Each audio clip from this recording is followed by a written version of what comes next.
Today on Sugar Spun Run, I'll be showing you how to make a pound cake completely from scratch. Traditional pound cakes have always been made using a pound of butter, a pound of sugar, a pound of flour, and a pound of eggs. So there's no mystery as to how pound cakes originally got their name. While this is a great starting point for a classic pound cake, over the years I've made a few variations to make my all-time favorite pound cake recipe, and today I'm excited to share that recipe with you. The first thing that you'll want to do for this recipe is preheat your oven to 350 degrees Fahrenheit. Next, we are going to grab 1 pound or 4 sticks of unsalted butter. You want this to be a little soft, so I like to set mine out to soften close to room temperature about 30 minutes to an hour before I actually begin making this pound cake. What we're going to do is we will add this butter to the bowl of a stand mixer.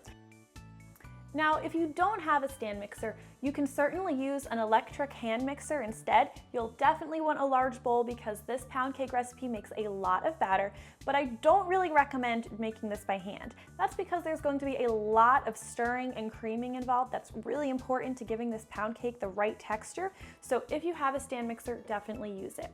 Now we'll turn on our electric mixer, beating the butter until it's creamy and well combined. With our butter well creamed, now we're going to add our sugar. This recipe calls for 3½ cups of sugar. We'll add this to our bowl, and we'll stir everything together again until the butter and sugar are creamy and light and fluffy. What I like to do is start with a mixer on a low speed and then gradually increase the speed so that the butter and sugar get really well incorporated. I'm just going to pause briefly here and I'll scrape down the sides and the bottom of this bowl because sometimes my stand mixer has a tendency to miss the sides and the bottom. And we really want to make sure for this pound cake that all of our ingredients are really well combined. We'll go ahead and give this another stir. Now that we have our butter and our sugar taken care of, let's move on to our egg mixture.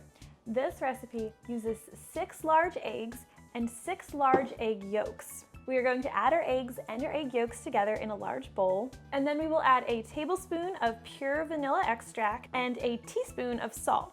Now we will use either a fork or a whisk to lightly beat together the egg mixture so that all of the yolks are slightly scrambled and the vanilla and the salt are well incorporated into the mixture. At this point, you'll really be able to smell your vanilla extract, and it smells really good.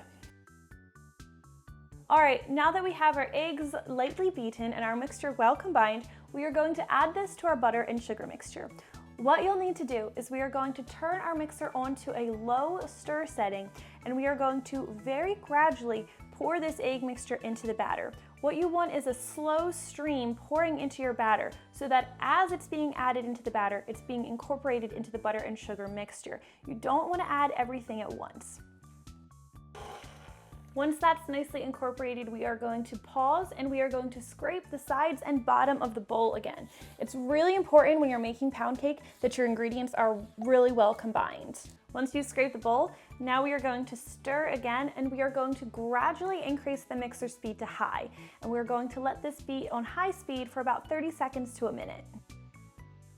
If your batter is looking a little curdled at this point, don't worry, that's totally fine, and that will go away as we add our flour mixture. Now you do want to make sure that your eggs and your butter mixture are really well combined before we proceed. My batter is looking pretty good at this point, so we're going to add our flour.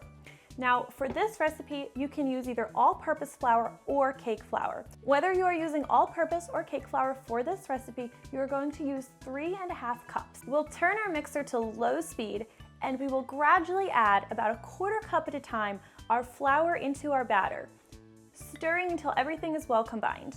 As I mentioned, it's really important that your ingredients be well combined for this pound cake recipe. So once our flour is mostly combined, we're going to pause and we're going to scrape the sides and bottom of the bowl again.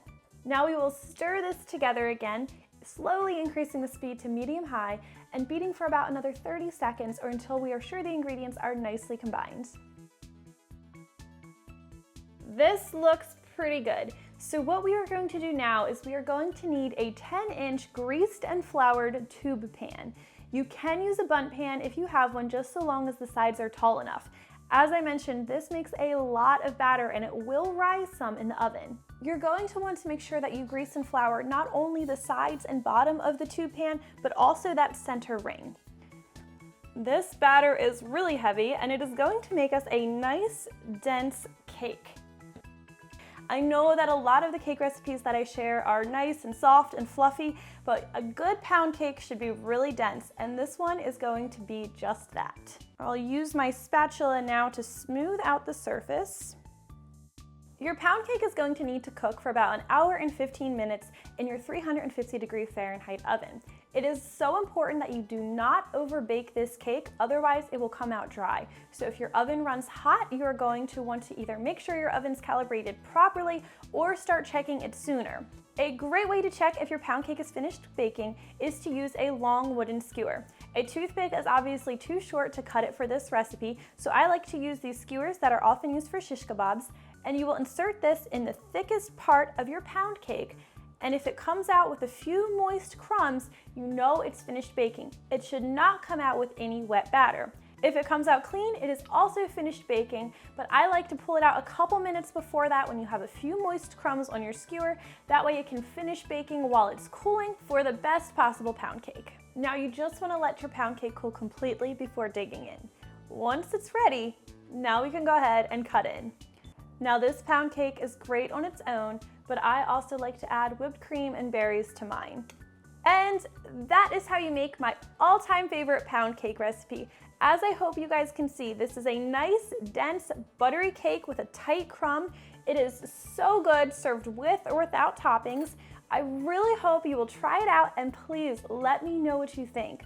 Thank you guys so much for watching, and I will see you next time.